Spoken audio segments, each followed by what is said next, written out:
Tell me about the Mediterranean diet. What is it? For people that don't know, I don't know totally exactly what it is, but what is the Mediterranean diet? So although there's the word diet in there, the Mediterranean diet is like a lifestyle way of eating, and it's modeled off of the people of the Mediterranean, specifically Spain, Greece, and Italy. Those 3 regions were studied like in the 40s or 50s. And they were wondering, like, why are all of these people living to 100? This is crazy. None of them were lifting weights at the gym. None of them were dieting. They were eating an abundance of olive oil, seafood, lean poultry, minimizing the amount of red meat to like once or twice a month, heavy beans, legumes, nuts, seeds, vegetables, and fruits that are in season. That's like the main food groups. Basically everything, because it's not a diet, everything that I call God's food that can just grow on the earth without human intervention, and eliminating processed foods. And the emphasis on things like olive oil and fatty fish is where I think the longevity point comes in for people, because they're so rich in omega-3s, and that's super protective for the heart and the brain. So all the studies of the Mediterranean diet show that that lifestyle and way of eating lowers your risk for heart disease and Alzheimer's because of the protective benefits of the constant omega-3s from the olive oils and the fatty fish. So, and the beans, there's so much fiber, and eating good whole grains. All of these foods together work in such a natural way for the body that just helps you stay youthful. There's no sodas. You're drinking, sparkling mineral water or having a glass of wine a few nights a week. It's not restrictive at all. If you want a sweet, make it yourself with natural ingredients. Have some fruits with dark chocolate.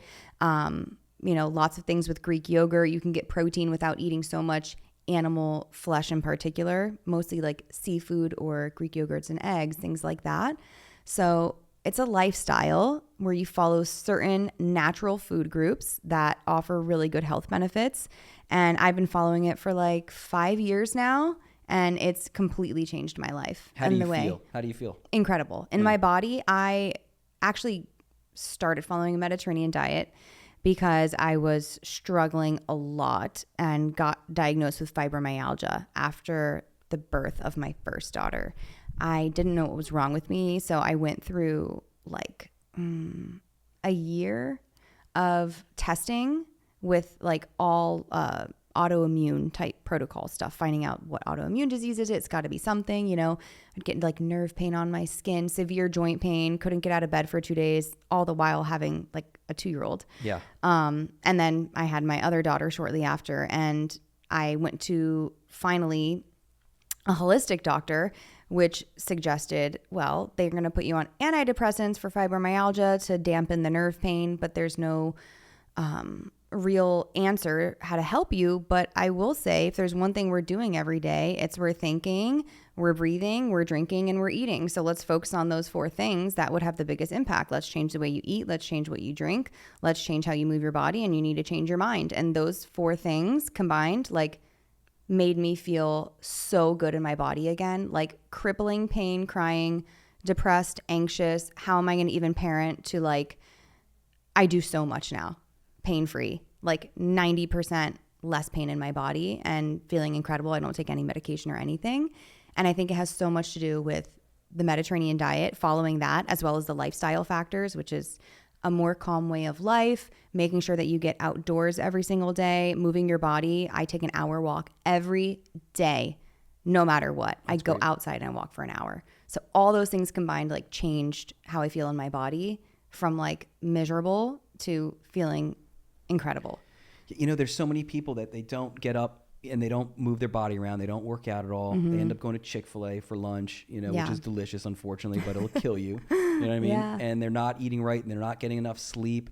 And that stuff can just completely bring you down. And it's not just going to affect you physically, but emotionally, mentally, Yeah, for sure. I think people, even the medical community, is not giving enough attention to the idea that what you eat and the way that you live your life in terms of like movement and having healthy thoughts and making that a priority, and like working on your mental health and focusing on the positive instead of getting wrapped up in all these negative things that we do in this younger generation, that those things have such an impact on your mental. And like the mind-body connection has been studied and proven time and time again, but we're not like highlighting that for some reason.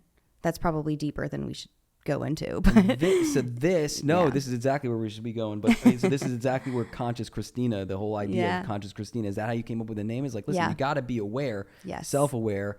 How are you going to live your life? Because the truth is, like you said, there are a lot of people that just, they don't look forward to going to work. They don't look forward to getting up. They don't look forward to doing X, Y, and Z in their lives. And it's depression, it's anger. There's a lot of like cynicism going on, and there's a way to change it. Yeah. Right. And it's to kind of be actively be self-aware and then look for ways to self-improve. I mean, I think that's, huge. I mean, it's like setting a goal, like figuring out, setting a goal, having a lifestyle that's going to make you feel good. Yeah. You get up, you're looking forward to something.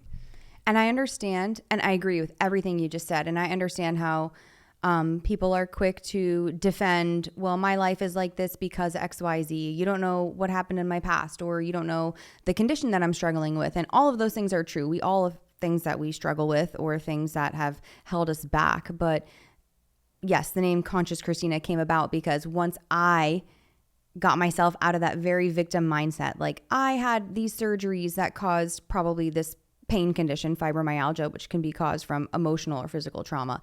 And it wasn't my fault. I had to have a C-section and all these excuses I made for myself. And this is just how it's going to be. I really made an intention to study consciousness and how important that is to like opening your mind to the idea that you can change your life today. You can change the way that you feel in your body today. And it just takes effort and a commitment to yourself to make those change. But whenever I've brought that up, I've gotten a lot of criticism on my page because people are saying, oh, so you don't even have fibromyalgia because you're saying it's all in our head. And I'm like, whoa. I am saying that there is a light to be seen on the flip side of this. Like you are not, handcuffed to be this way forever. Yes, it is a chronic condition, but we can make things better with choices that we make, But people are saying I can't get out of bed, and I know how that felt. But I was coached by a holistic doctor saying, listen, I know getting out of bed hurts, exercising hurts. You have like muscle aches and all these things by doing nothing. But the more you just walk every day, 10 minutes, then the next day, 20 minutes, then 30 minutes, your body begins to do these chemical processes that are actually good for you. You're giving your body the motivation to make a change, and your body responds. You are the conductor. So when you make changes, when you start taking away processed food, introduce whole foods, start with gentle movement, start getting outdoors and getting some sunlight, which is so important. Here we're in Florida, most people sit in an office all day. They're not even getting sunlight. We're all vitamin D deficient. I mean, it just snowballs into all these things. So I think like taking an assessment on your life on like the important things, what am I eating? How am I spending my time? Where are my thoughts? Like if you change those things, you'll be so amazed at how much your life can change.